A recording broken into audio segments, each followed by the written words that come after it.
So one of the issues in the book that I am particularly interested in is the question of media ethics and also broader normative frameworks. In other words, what do we expect of the media? What do we expect of the media in a country such as South Africa that is marked by high inequalities, that is in many ways still grappling with the legacy of apartheid, and also that is seeing new pressures on the media from government side, and also any commercial pressures. So all of these developments, I think, pose interesting and sometimes very difficult ethical questions for the media.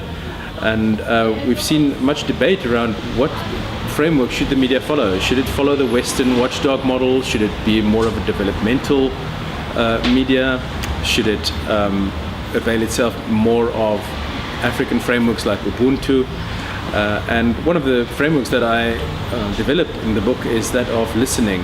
I suggest that the media should also follow a framework of listening to voices that are less heard and voices that are still absent and marginalized in the South African media. And I think that as an ethical framework, as an ethical guideline for the media, could potentially help the media to broaden its scope and make an even better contribution to democracy and to democratic debate in the country. Because what we've seen, especially in some of the mainstream print media, is that it still does present a view from the suburbs, as Stephen Friedman has called it. It still presents the world through a lens of maybe the affluent and the wealthy.